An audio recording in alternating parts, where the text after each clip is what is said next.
Assalamualaikum dan salam sejahtera. Di dalam sejarah Malaysia sudah ada dua krisis perlembagaan, constitutional crisis. Satu berlaku tahun 80-an, satu lagi tahun 90-an di antara UMNO dan Raja-Raja Melayu ataupun most specifically di antara Mahathir dan Raja-Raja Melayu. Dan oleh kerana krisis perlembagaan ini, akhirnya satu mahkamah khas telah ditubuhkan, Royal Court, di mana Raja-Raja Melayu sudah tidak lagi kebal dan boleh diseret ke mahkamah, dibicara dan dihukum di dalam mahkamah. And rakyat menyokong semasa itulah, rakyat menyokong penuh. Sebab semasa itu Raja-Raja Melayu dilihat sebagai kebal, mereka boleh lakukan apa saja mereka nak dan tak boleh buat apa-apa. Walaupun kalaulah kata Raja-Raja Melayu tu ada bunuh orang ke atau apa sekalipun, you can't do anything. Now, oleh kerana krisis perlembagaan tahun 80-an dan 90-an, the royalty, the monarchy has to behave. Sebab boleh diseret ke mahkamah kalau mereka melakukan sesuatu kesalahan atau jenayah. So that is in the past lah. Ramai rakyat Malaysia belum lahir lagi semasa tu. Mereka tak ingat, dia punya road shows yang dipanggil Semarak, di mana Mahathir dan UMNO telah buat road show ke seluruh Malaysia. All the way dari Perlis turun ke Johor, Sabah, Sarawak, dan road show Semarak ni basically untuk nak menjelas kepada rakyat sebab apa UMNO atau Mahathir menentang Raja-Raja Melayu. Dan kesalahan atau jenayah Raja-Raja Melayu telah dibangkitkan. In fact, TV3 tiap-tiap hari TV3 melaporkan kesalahan yang dilakukan oleh Sultan Kelantan, Sultan Terengganu, Sultan Pahang, Sultan Selangor, Sultan Johor. Semua sultan-sultan seluruh Malaysia dikatakan telah melakukan kesalahan, dan TV3 dan juga UMNO telah membangkitkan macam-macam cerita tentang sultan ni melakukan jenayah, sultan ni membelanja duit rakyat, membazir duit rakyat, sultan ni terlibat dengan macam-macam lah. In fact, benda cerita buruk-buruk tentang sultan telah dibangkitkan di dalam roadshow Semerak dan juga di dalam laporan TV3 tiap-tiap hari. So sekarang ni kita menyaksikan satu lagi krisis perlembagaan yang ketiga, tetapi kali ni krisis perlembagaan ni di antara Raja-Raja Melayu dan Islamis, golongan Islam dan Raja-Raja Melayu. Dan Sultan Tuanku Sultan Selangor telah menyatakan yang tuanku ni murka, not happy, very unhappy dengan rencana yang dituliskan oleh Tok Guru Abdul Hadi Awang, iaitu Minda Presiden PAS. Ketinggian Islam wajib dipertahankan. The sanctity, the honor, the dignity of Islam needs to be defended. Bermaknanya tuduhan dari Tok Guru Abdul Hadi, Islam ni dipelekeh, Islam ni dihina, Islam ni maknanya tidak diberi tempat yang mulia, tempat yang tinggi di dalam Malaysia.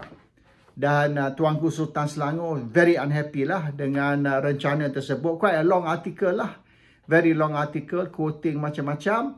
Dan tuanku murka, tuanku is very upset with this article, dan tuanku telah teguh Tok Guru Abdul Hadi dan telah beri warning to be careful. Problem dia macam ni. And this is actually problem 60 tahun. Tapi sampai hari ni tidak diselesai. 60 tahun lebih ni, rakyat Malaysia diberitahu oleh Tengku Abdul Rahman, Perdana Menteri yang pertama. So, Tengku Abdul Rahman kata Malaysia ni negara sekular.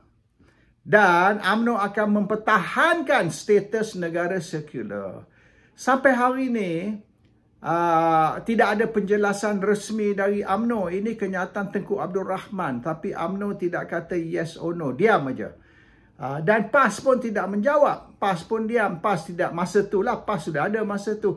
PAS pun tidak menjawab, kata no, Malaysia ni bukan negara sekular, Malaysia ni negara Islam, tak ada. So everyone kept quiet. So impression is, ada ke betul Malaysia ni negara sekular ataupun negara Islam? PAS kata Malaysia negara Islam. Dan ramai Islamis, bukan saja dari PAS lah, Islamis lain memberitahu bahawasanya Perlembagaan Malaysia ada menyatakan Islam is the religion of the Federation. Islam is the religion of the Federation. Tak sebut bahawasanya Malaysia is an Islamic state.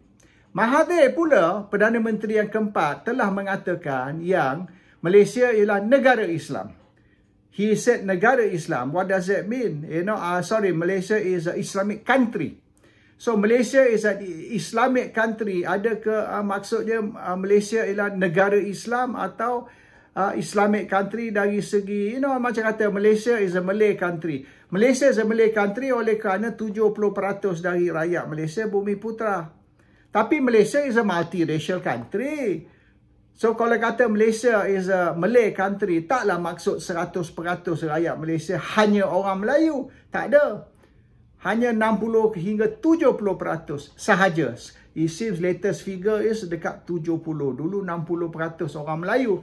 So 60 katalah 65% ataupun 2/3 dari rakyat Malaysia adalah orang Melayu. So when you say Malaysia is a Malay country, it doesn't mean Malaysia is 100% Malay. No, cuma majority. So when you say Malaysia is an Islamic country, adakah maksud Malaysia ada negara Islam atau adakah maksud majority orang rakyat Malaysia ni beragama Islam? That's a big difference between Malaysia as an Islamic country ataupun Malaysia ialah negara Islam yang melaksanakan undang-undang Islam dan hukum Islam. Is two different things. So this is the confusion. Politician ni mengconfusekan kita. Baik Tengku Abdul Rahman, baik Tun Dr. Mahathir Mohamad dan Tun Dr. Mahathir Mohamad pula bukan saja kata Malaysia is an Islamic country. Malaysia is a fundamentalist Islamic country. Fundamental Islam bermaknanya Malaysia ni macam Iran ataupun macam Afghanistan di mana kita menggunakan hukum hudud, hukum syariah. Kita perlembagaan Malaysia ialah Quran. Tapi perlembagaan Malaysia bukan Quran. The Quran is not the Constitution of Malaysia. The Constitution of Malaysia ialah the Federal Constitution of Malaysia, which is a circular constitution yang ditulis oleh British. That constitution was written by the British. That constitution bukan Quran. So to say Malaysia is a fundamentalist Islamic country, macam Mahathir kata, is very confusing. That's not quite true. So I think politician ni telah main isu ni sampai rakyat keliru. And then, Islamis seperti kata Datuk Guru Abdul Hadi Awang. Dia mempertahankan Islam dan dia kata ni ketinggian Islam wajib dipertahankan. Tapi Islam tidak tinggi. This is the thing. Saya disagree dengan Tok Guru Abdul Hadi walaupun I respect him as my Tok Guru. Saya banyak belajar agama dulu masa saya Terengganu 20 tahun dulu. Saya pergi Mekah pun dulu, first time saya pergi Mekah, saya pergi dengan Tok Guru Abdul Hadi dan beberapa orang lagi lah pemimpin PAS. So on that aspect, of course I respect him as my Tok Guru, but I disagree on the interpretasi bahawasanya Malaysia ni ialah negara Islam dan Islam ni tinggi yang habis tinggi. No, Islam is below. Ataupun even Quran is below the Constitution oleh kerana undang-undang federal mengatasi undang-undang negeri. Undang-undang negeri, syariah law yang dilaksanakan oleh negeri tidak mengatasi undang-undang federal. So misalan, kalau kita bunuh orang, Islam kata, okay, you bunuh orang, kalau ikut undang-undang Islam, you kena pancung kepala. Tapi undang-undang federal tak benar kita pancung orang, murderers dipancung, tak. And even hukum gantung pun dia kata dah sekarang ni kita tak mau laksanakan hukum gantung untuk murderers, untuk pembunuh. So we don't kill murderers. Kita masuk di dalam jail.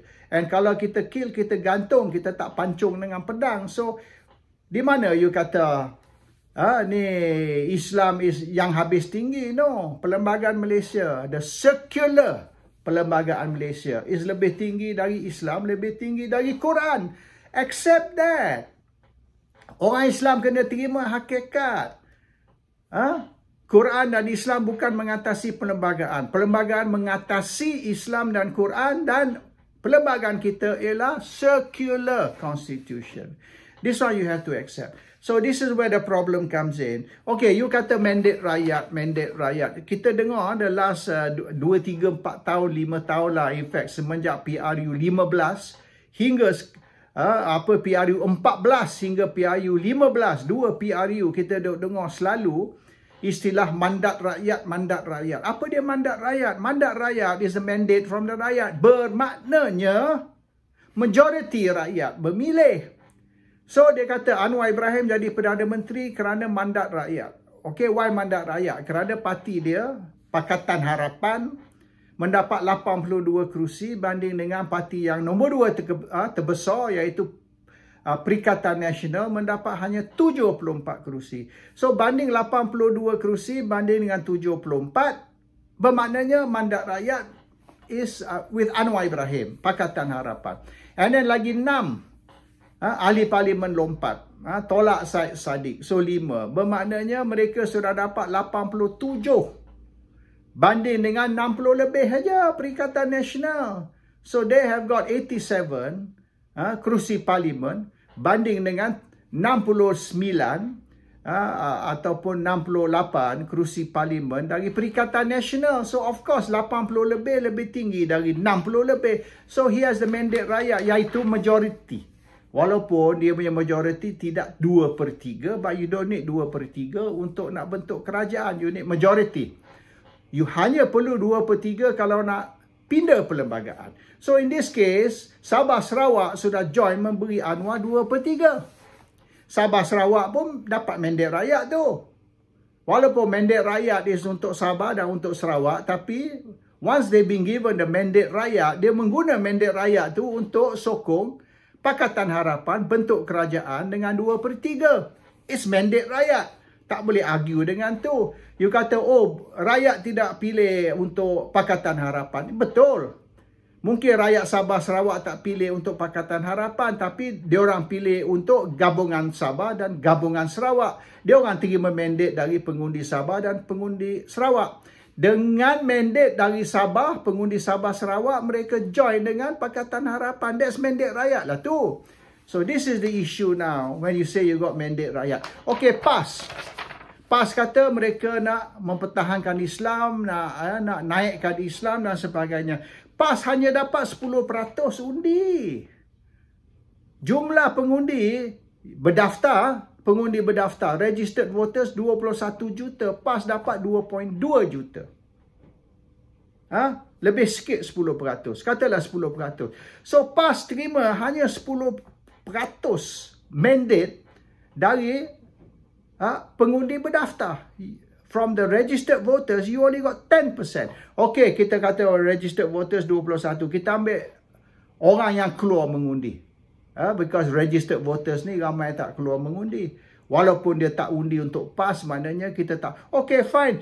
Yang jumlah pengundi keluar, yang PAS dapat 14%. So, yang mana you nak guna?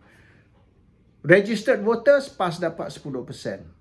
Okay, pengundi yang keluar mengundi, PAS dapat 14%. That's all. So, either you choose lah. It's either 10% or 14%. Which figure you nak guna? Yeah? PAS didn't get 51%. So, bila PAS dah dapat 51%, they fail to get 51% of the voters, ataupun registered voters. Mana kata PAS dapat mandate rakyat? PAS tak terima mandate rakyat. PAS only had 10% ataupun 14% dari jumlah undi dari pengundi. And then, okay, kita kata ada 21 juta pengundi. Kalau PAS nak dapat mandate rakyat, PAS kena dapat 11 juta undi. 11 million. Tapi PAS tak dapat 11 juta undi. PAS dapat 2 juta. Only 2 million votes, not 11 million votes. Bermaknanya, PAS didn't even get close to the mandate rakyat. All you get was a minority vote. So, dengan 10% ataupun 14%, dari undi yang mereka keluar mengundi. You jauh dari mandat rakyat. You tak terima mandat rakyat. So PAS nak memperjuangkan Islam berdasar kepada apa? Berdasar kepada minoriti. This is the democracy. Parliamentary democracy. Bermaknanya undi majoriti saja kita guna pakai. Undi minoriti 10% pengundi. Ataupun 14% dari mereka yang keluar mengundi, undi untuk PAS. 10-14% is minority. It doesn't matter. Kita tak payah layan minority. Bermaknanya, kalau kita ambil lah jumlah pengundi sepatutnya 11 juta, we are going on the basis pengundi Melayu tau. Pengundi Melayu. So, which means dari 10 pengundi, 10 pengundi, 1 undi untuk PAS, 9 tak undi untuk PAS. Out of 10 voters, only 1 voted for PAS. The other 9 tidak undi untuk PAS. So, PAS tidak dapat sokongan majority rakyat. PAS tak ada mandate rakyat. You don't have mandate rakyat. So, sekarang ni, you mempertikaikan the issue of Islamic law, Islamic state, hudud, syariah dan sebagainya. But the majority tak mau Islam. 9 dari 10 pengundi tak mau Islam, tak mau syariah, tak mau hudud, tak mau RUU 355. 9 dari 10 pengundi.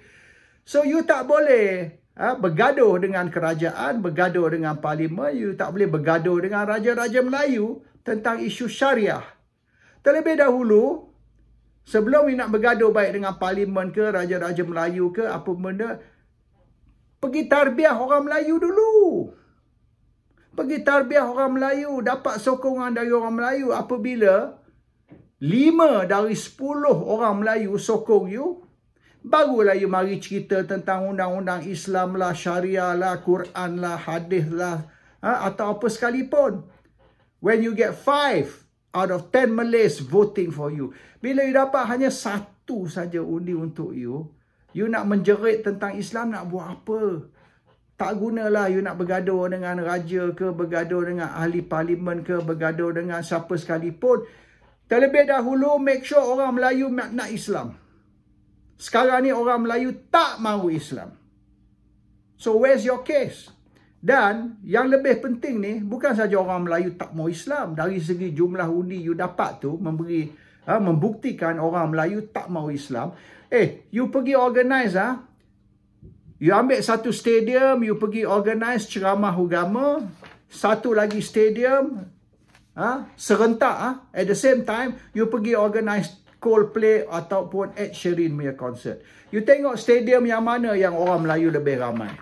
Orang Melayu lebih ramai pergi ke stadium ceramah agama, atau orang Melayu lebih ramai pergi ke stadium yang konsert Ed Sheeran ataupun Coldplay. And don't forget, ceramah agama free. Konsert Coldplay, Ed Sheeran kena bayar. Tapi lebih ramai Melayu. Dan kalau tak ada tiket, dia orang boleh pergi Singapura. Tengok kat Singapura. Dah tiket kat Malaysia. Saya ada tahu orang Melayu pergi Bangkok. Sebab tiket kat Malaysia tak ada, tiket Singapura tak ada. Dia orang terbang pergi Bangkok nak tengok konsert Coldplay. Tapi kalau ceramah agama free pun dia orang tak pergi. So, apa prioriti orang Melayu? Keutamaan orang Melayu is not Islam. So, you're fighting a losing battle. First of all, okay, yang utama sekali, Islamkan orang Melayu. Bila orang Melayu nak Islam, barulah kita cerita undang-undang Islam, syariah ke, hudud ke, RUU 355 ke, ataupun Islamic State ke, then we talk. At the moment, orang Melayu sendiri tidak minat kepada Islam. Okay? So, what are you fighting for? So, kalau PAS tak dapat sokongan majority, ataupun PAS tak dapat mandate rakyat, which is benda yang kita duk cerita dah 5 tahun, mandate rakyat, mandate rakyat. Kalau PAS tak dapat mandate rakyat, kalau orang Melayu sendiri tak mau Islam, you cerita apa benda ni? Of course, you will not get the support. So, Raja-Raja Melayu ni melihat perkara. Okay, now is another very important point. Isu syariah, isu undang-undang Islam, isu hudud, RUU, tak kisahlah. isu Islam amnya, in general, isu Islam tak kena mengena dengan isu undang-undang. Now this thing about Syariah, misalnya ambil kes Kelantan sebagai contoh, ya.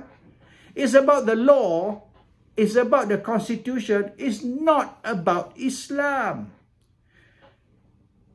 The Islamis, baik PAS ke, tak kisahlah, PAS ke bukan PAS ke, Islamis melihat undang-undang Syariah ni sebagai isu agama. Dia bukan isu agama. It's got nothing to do with religion. Ianya isu perlembagaan, isu undang-undang. Mahkamah membuat keputusan berdasar kepada undang-undang, bukan berdasar kepada agama. Yang Raja-Raja Melayu suruh menghormati keputusan mahkamah, itu yang menjadi isu. Raja-Raja Melayu kata kita kena menghormati keputusan mahkamah sebab mahkamah deal with law. Mahkamah tidak deal with Islam. So kita ni melihat isu Syariah atau isu Kelantan sebagai isu agama.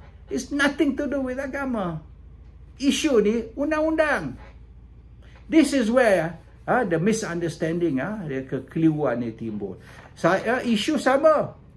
Awak lihat dari segi satu sudut, iaitu agama. Tapi undang-undang termasuk Raja-Raja Melayu melihat isu ni dari sudut yang lain, iaitu sudut undang-undang, bukan sudut agama. Walaupun Syariah ni is Islam, walaupun Syariah ni melibatkan undang-undang Islam, but mahkamah melihatnya got nothing to do with Islam. It's about the law. This is where PAS ni kena lihat ni with an open mind. Kalau you nak suruh Syariah ni dilihat sebagai isu agama dan bukan isu undang-undang, terlebih dahulu make sure you get the mandate from the rakyat. Rakyat tak beri you mandate. So you nak buka mulut pun tak boleh. Bila hanya 1 dari 10 pengundi menyokong you, mandate apa? PAS tak ada mandate. Orang Islam sendiri, orang Melayu sendiri tak sokong PAS untuk melaksanakan Islam. Terima. Accept that. As our friend said, tak perlu malu. You have to accept it. That is the real issue. Tapi PAS ni tak boleh terima hakikat yang orang Melayu tak mau Islam. Assalamualaikum. Salam sejahtera.